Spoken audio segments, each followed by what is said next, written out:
59 years ago today, President Lyndon B. Johnson declared a war on poverty. His plan? End racial discrimination. He dubbed it the Great Society.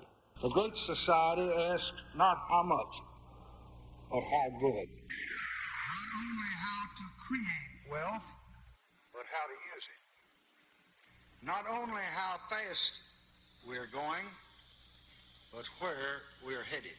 But the Great Society didn't end poverty. It kept poverty at the exact same level. The first year of the Great Society, the poverty rate was at 15%. Today, the poverty rate's at 13%. How many trillions of dollars have we wasted? How many families have been destroyed? How much dependence on government have we created? The only thing the Great Society has created is the hustle. All this talk about qualification. What do blacks know about foreign policy? We know foreign policy. When you buy Honda and Toyota, that's foreign policy. That's right. Russian vodka, that's foreign policy. Panasonic and Sony, that's foreign policy. Mercedes-Benz, that's foreign policy. As a matter of fact, we came here on a foreign policy. Jesse Jackson challenged the Democratic Party until he gained a foothold where he could lobby and solicit. Jackson's success launched a new breed of black leaders. God was a God of justice on yesterday, and God who does not change is still a God of justice today. Turn to your neighbor and say, God does not change. Where governments lie, God does not lie. No, no, no. Not God bless America. God America. The United States government has failed the vast majority of its citizens of African descent. From the churches to the streets to the executive suites, a new hustle was born. Sometimes behind the hustle, there was a threat. Shut up or pay up. That economic model was so successful, it generated some of the fattest patronage mills we've ever witnessed. Racism soon became mainstream. See, we're crazy. You've driven us crazy. 400 years of abuse. Are you talking violence? I'm talking what is necessary. When it was necessary, God got violent. Sharpton cut his teeth lying through them. Sharpton knew how to use a mob, and he'd turn it against any politician or corporation he could to shake them down. And as the shakedowns continued, Sharpton's power and influence expanded like a tight tracksuit after lunch. But his mobs left mayhem in his wake. He got richer, but America more divided. And Sharpton's mob became so volatile, Obama cut a deal with him and NBC commercialized him, put him on the payroll. And Al got leaner and a little less mean. But Harvard's firing of Claudine Gay's threatening Sharpton's gravy train. DEI's on the chopping block, not just at Harvard, but everywhere. And DEI is the lifeblood of the hustle. Today, the Reverend dusted off his bullhorn and picketed outside the office of one of Gay's biggest critics, Wall Street manager and Harvard alum Bill Ackman. And the boisterous Brooklyn hotshot declared war.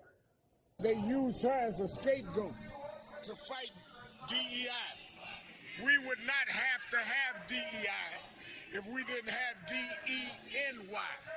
We were denied. I want to come to his office and let him know that we will fight him. He's declared war against all of us. Firing a DEI hire for plagiarism and anti-Semitism is a declaration of war in Al's world. Therefore, he's anointing false days, DEI Thursdays. Did he plagiarize TGI Fridays? I'm not sure. Of course, Primetime would never miss the first DEI Thursday, so we sent Johnny. Reverend, is plagiarism a fireable offense? We are not defending any of that. I don't know. I think the Harvard board that agreed with it should have to answer that. We're about where they said that this is about DEI, and that's what we're here for. But what does race have to do with the firing of the college president over there? Again, we're here because he said that DEI must go, and we're here to say DEI is something that we cannot stand to let go. I got one for you. Do you know what Jesse Watters does every weekend? He watches Politics Nation with Al Sharpton. Nice plug, Reverend, and as long as we're doing plugs, he should pre-order my book, Get It Together. There's a chapter in there about a black nationalist, which I think would tickle the hustler. Again, go to Amazon, Get It Together. You'll have it in your mailbox by March. Now, the implosion of the Black Lives Charity and DEI is a 1-2 punch for Sharpton, who might not be able to peel himself off the mat. You see, Sharpton isn't upset Claudine was fired. He's upset the system that hired her was exposed for what it was. A Trojan horse for unqualified liberals and Sharpton acolytes to gain undue power and influence over you and America's once great institutions. But much like Claudine Gay, Sharpton's mob was a fraud. They didn't even know why they were there. Do you think plagiarism is a fireable offense?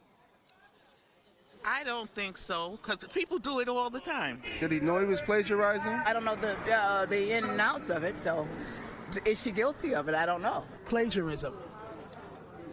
To me, I wouldn't say so. I mean, I believe that there are many leaders that have plagiarized, but should she have lost her job? No. Do you believe it was racist that she was fired? I believe that she voiced her opinion, and she had a right, like everyone else, to voice their opinion. We're standing up in the name of Claudine Gay, in the name of all people who are experiencing this attack on affirmative action. She is qualified to do her job. She was bullied and pressured out of it. But she plagiarized. So we're here in the name of DEI, and what she did was fight. Was it racist? We're not doing this. Okay. I bet one of my vacation days that Al paid those protesters to show it. And that when they say it's an attack on affirmative action, what they mean is you're not allowed to fire an African American no matter what they do. But companies are realizing it might not be wise to hire someone you can never fire.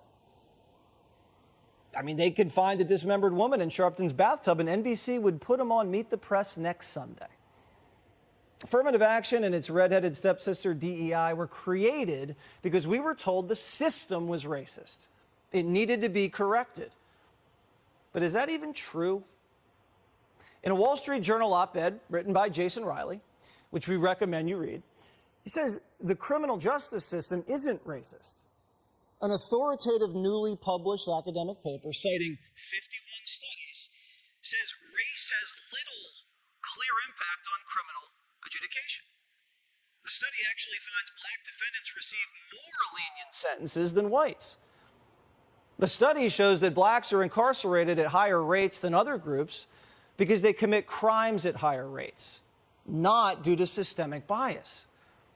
And everyone knows poor people commit crimes at higher rates. It has nothing to do with race. But what's interesting is that when the black population was extremely poor in the 40s and the 50s, the black violent crime rate was much lower. The reason why? Black families were intact. In 1940, 96% of all children in the United States were born to a mother and a father. Today, 40% of all kids are born to a single mother. 64% of black children are born without fathers. So what's the Democrats' solution?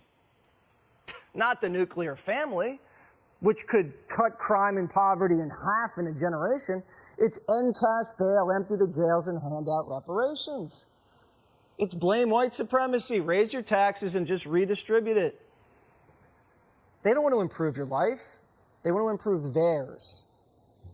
Keeping black Americans dependent on big government and incentivizing single motherhood while blaming rich white Republicans for their plight, which their programs have actually created, that's the hustle. They get rich off racism, and you get